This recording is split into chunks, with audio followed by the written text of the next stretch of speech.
night, everyone, and a blessed Beltane to you all, or Samhain, depending on where you are watching. And if you are celebrating another holiday today, which I cannot pronounce, but I do know that there is another holiday today, blessed holiday to you as well. I am Spin Pixie, and you probably know that by the fact that you're watching my channel.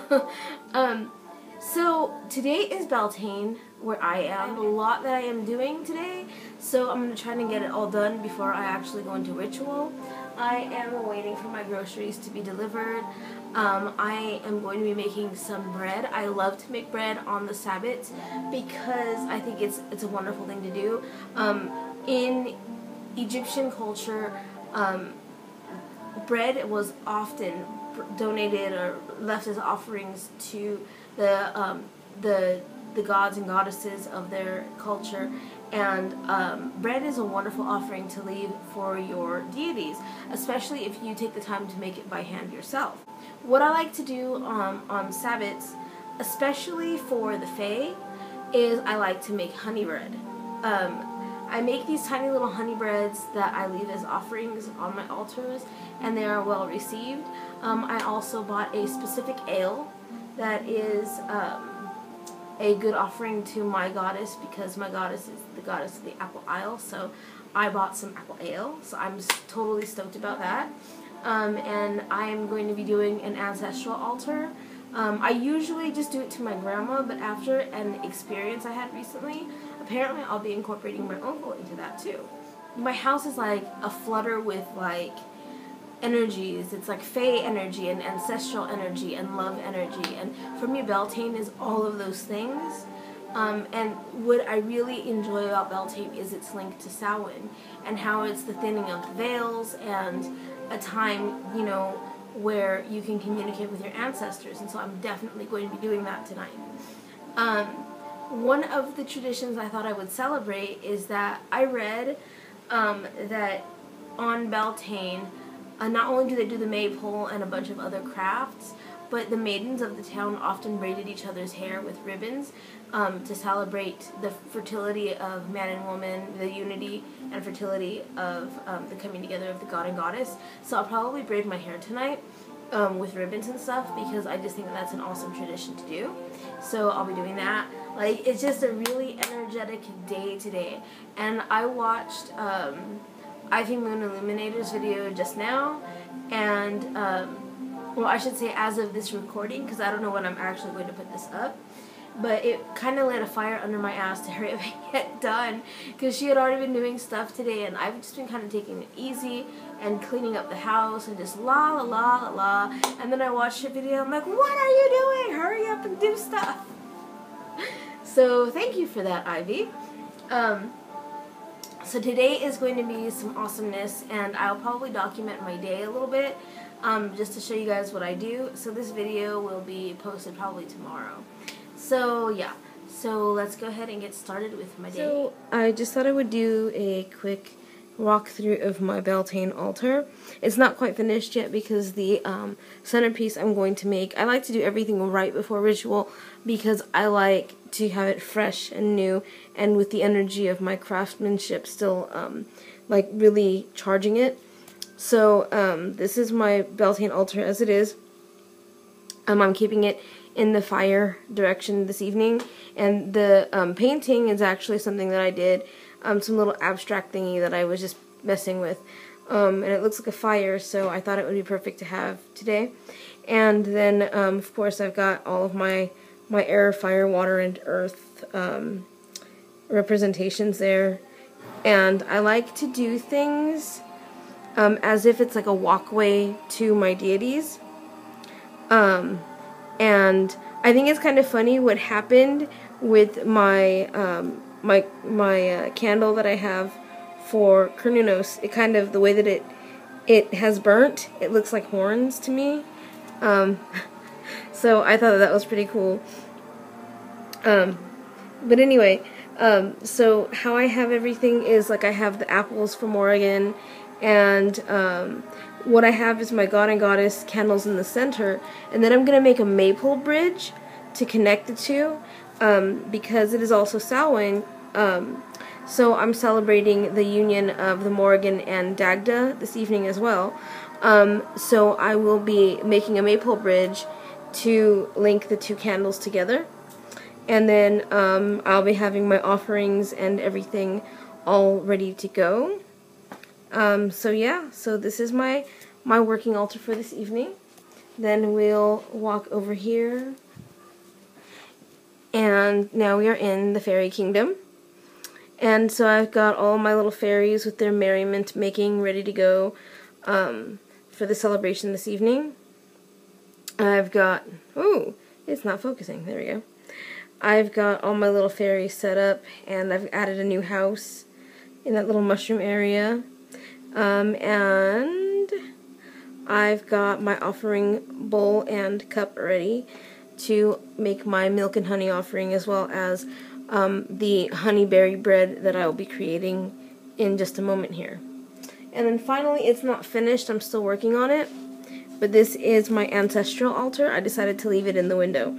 And it might look funny to have a boot on one's altar, but as I said earlier, I have been inspired to incorporate my uncle into this altar, my great uncle. His favorite thing to say was, "Your mother wears combat boots," and so I decided to throw that in there because it's just kind of the joke I always remember him saying. And so I have a pack of playing cards to represent him too, because him and my dad used to always play poker or gin or whatever, so I have cards there too to represent him.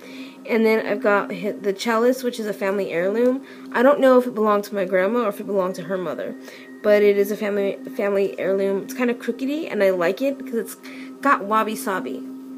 And then I've got my little lily here, and the ironic thing is that it is on an altar representing the dead, but it is still alive. It's a plant, but it reminds me of my grandma, because my grandma would always try to buy the flowers from the store, and she would keep them alive as best she could until my grandpa killed them. And this one was kind of ravaged by my grandfather, so I'm trying to keep it alive. So I thought it was a good representation to keep there. Now on to the smaller things here. This is my grandma's tape measure.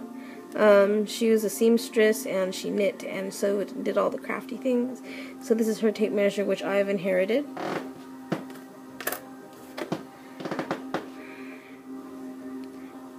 This is my grandma's worry stone. I don't know where she got it from, but I remember she gave it to me, so I have it. And I'm actually supposed to put this back in my special box, but I do have it here. And then, I think I've shown this before, but this is a hedgehog whistle that she made when she was in ceramics. Or she just did it to do it, and she's carved her initials in there. So that was done by her. And then this she made in a crafting class one day. It's a little turkey thingy made out of an acorn, and I have this. She made one for me and one for my sister. Didn't drop it. Didn't drop it. Yay.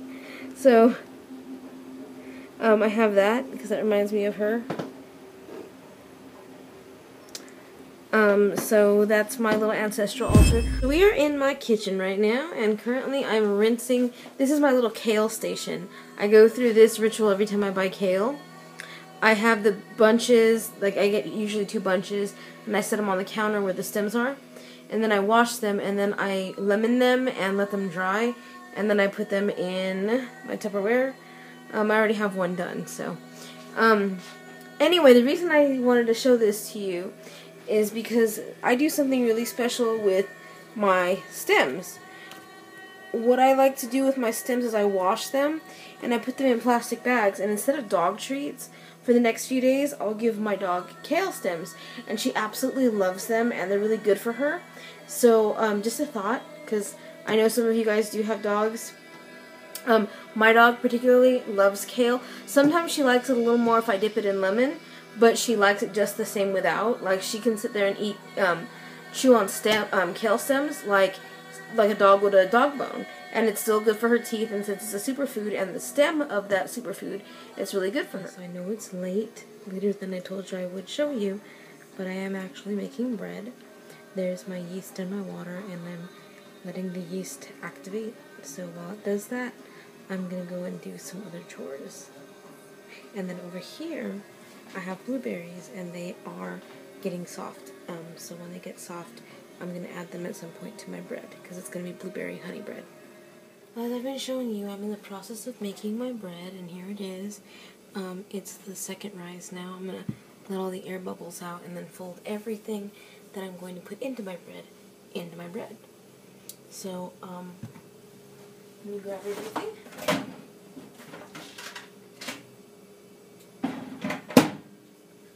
So I have my blueberries, and of course I have my honey. So what I'm going to do right now is just sort of push all the air out of my bread and just sort of get all of the air bubbles out so that I don't have holy bread, which is basically bread that is full of holes. You don't want that. So yeah, just trying to get all of the air out of my bread, and it's been rising for the past hour or so. So I'm going to get this all squished out, and then I'm going to fold everything in.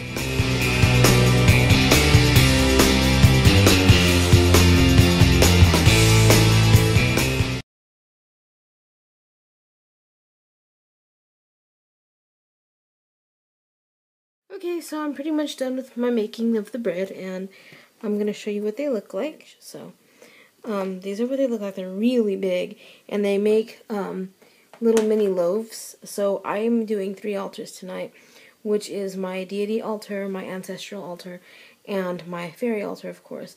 So each cake will serve as an offering for all 3. So that's what I usually do. And so there they are. There's blueberry and honey sweetbread. Okay, everybody, so I've got the altars ablaze, and it is time now for me to do my thing. So I'm going to go get started, and I will see you next time. Blessed Beltane.